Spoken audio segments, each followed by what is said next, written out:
नगर में संतों का आना ये सौभाग्य की बात है, और उससे भी सौभाग्य की बात है कि संत ने हमारे दरवाजे पे आके दस्तक दिया है, तो ये परम सौभाग्य की बात है। और संतों का सानिध्य प्राप्त करने के बाद अगर हम और आप नहीं सुधरे तो ये दुर्भाग्य की बात है। मैं अपने आप को सौभाग्य मानता हूं कि I got an golden opportunity to be here.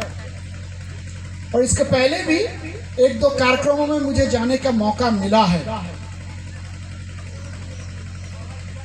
मैंने इस कार्यक्रम के पहले कुछ अनौपचारिक रूप से कुछ वार्तालाप आप सबसे किया था, और उस वार्तालाप में मैंने ये भी कहा था कि जब भी आपको लगे इस निमित्त मुझे हाजिर होना है, आप मुझे कॉल कर दें।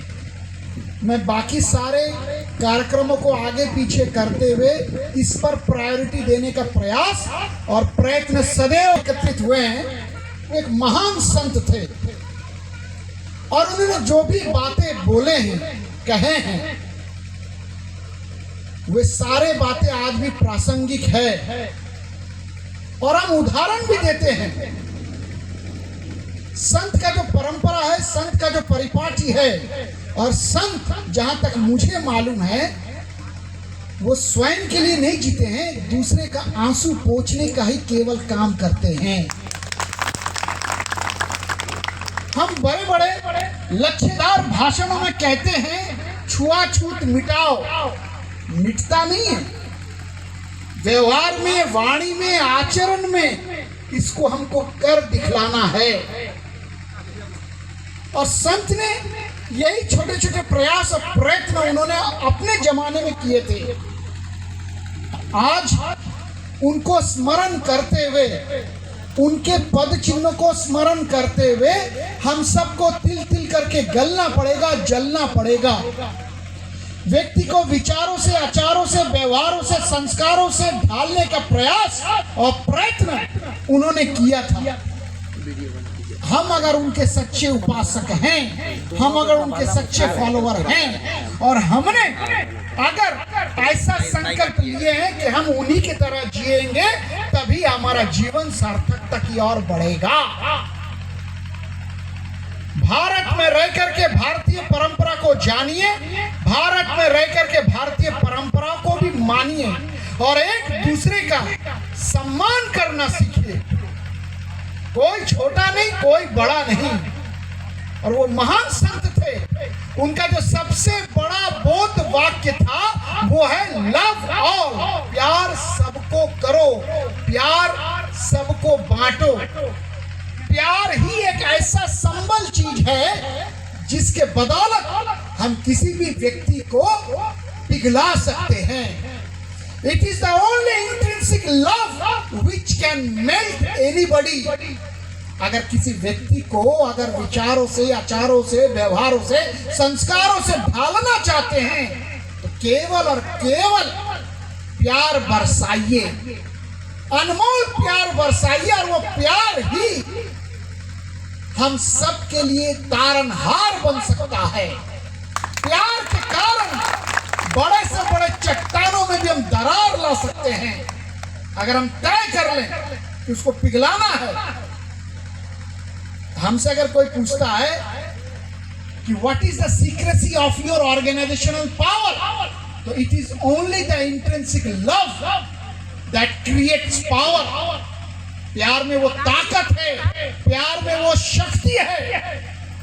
तो शक्ति और भक्ति का तारतम्य को ठीक से समझते हुए उन्होंने जो कहा था कि इंट्रिंसिक लव हम सबको करना है, देना है।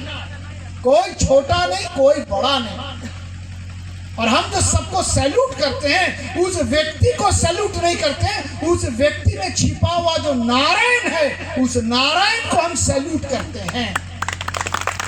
इसलिए एक दूसरे का भाव को समझना, एक दूसरे को भाव का आदर करना, और भी जितने दूसरे धर्मावलंबियों के लोग हैं उनको भी आदर भाव से देखना, और देर सवेर वो जो प्यार है, जो हमारे लिए संबल है, वो पिघलाएगा।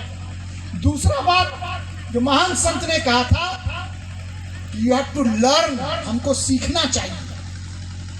कोई व्यक्ति ये ना समझे कि हम सब कुछ सीख चुके हैं। रही बात एजुकेशन का, वो अंत तक अधूरा ही रह जाएगा।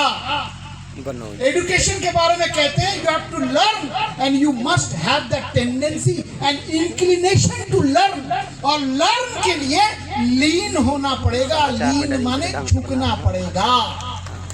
जो लर्न करना चाहता है वो उसको लीन होना पड़ेगा, और जो लीन होगा वो लर्न कर लेगा। हम लर्न करना चाहते हैं लेकिन झुकना नहीं चाहते हैं, अहंकार से चलते हैं। मुझे लगता है हमें ही सब कुछ आता है, तो ऐसा नहीं है। ये मान के चलिए हमें अभी बहुत कुछ ग्रहण करना है। इसलिए सत्संगों के माध्यम से हमें अप्रोच करना है। Door to door approach and heart to heart talk करना है। डोर टू डोर अप्रोच करना है, डोर टू डोर जाना है, डोर टू डोर खटखटाना है, डोर टू डोर अपील करना है, डोर टू डोर हमको कन्विंस करना है। हम कन्वर्जन पर विश्वास नहीं करते, हम कन्वर्जन पर विश्वास नहीं करते, हम तो आत्मसात पर विश्वास करते हैं, आत्मबल पर विश्वास करते हैं। और इस चकाचौंध के जिंदगी में ये कभी नहीं भूलना चरित्र निर्माण का, व्यक्ति निर्माण, चरित्र निर्माण। कभी कभी चकाचौंध में हम अपने आप को भुला बैठते हैं कि हम कौन, हमारा मूल मकसद क्या है, हमारा हेतु क्या है, हमारा दर्शन, हमारा चिंतन। ये विश्व का अद्वितीय दर्शन है, ये विश्व का अद्वितीय चिंतन है। ये केवल हम ही हैं जो कहते हैं धर्म का जय हो, अधर्म का नाश हो, प्राणियों में सद्भावना हो, विश्व का कल्याण हो। हमने कभी किसी इंडिविजुअल का सत्यानाश हो कभी नहीं बोला। एक विशाल परंपरा, एक विशाल परिपाटी के हम सब वाहक हैं। इसलिए उस सद्गुरु को याद करिए, उनके दिए हुए जो मार्ग है, उनके बताए हुए जो मार्ग है, उनके जो वचने हैं, उन वचनों को आत्मसात करते हुए आगे बढ़े। चरई वेती, ना रुकना ना थकना, सतत चलना। जाइए और धन्यवाद ज्ञापन बोल दीजिए, हम कर दे रहे हैं। बहुत बहुत धन्यवाद डॉक्टर सुमन जी। आपने बहुत ही कम शब्दों में बहुत ही सार्थक चीज़ें हमें बताई, और निश्चित रूप से आज के समय में सदगुरु कबीर साहब प्रासंगिक हैं। साहब छुआछूत और समाज में व्याप्त आडंबर, इन कुरीतियों पर हमेशा से प्रहार करते आए हैं।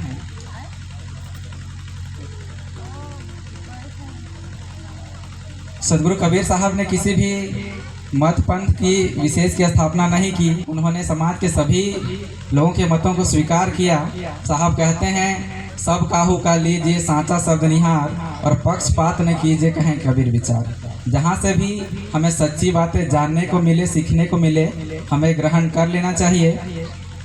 और आज के इस सदगुरु कबीर संत समागम समारोह के द्वितीय दिवस में पधारे हमारे आज के सभी अतिथि गणों का हम श्री सदगुरु कबीर धनी धर्मदास जी साहब वंशानुयायी सेवा समिति की ओर से बहुत बहुत धन्यवाद देते हैं। आभार प्रकट करते हैं कि आपने अपने व्यस्ततम क्षणों में से समय निकालकर हमें समय दिया, और जैसा कि आप सबों ने हमें आश्वासन दिया कि आज के समय में सदगुरु कबीर साहब की प्रासंगिकता और समाज की आवश्यकता है, तो आपका सहयोग, आपका साथ हमें मिलेगा। तो वो दिन दूर नहीं जब साहब कबीर के वाणी वचन जन जन तक पहुंचेंगे, और समाज में व्याप्त छुआछूत, पाखंड, कुरीतियां हमेशा के लिए समाज से दूर होंगी।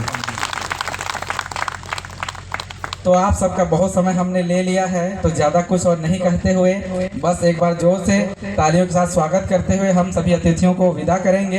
एक बार जोर से बोलिए, सदगुरु कबीर साहब के चरणों में साहेब बंदगी साहेब, साहेब बंदगी साहेब, बंदगी साहेब।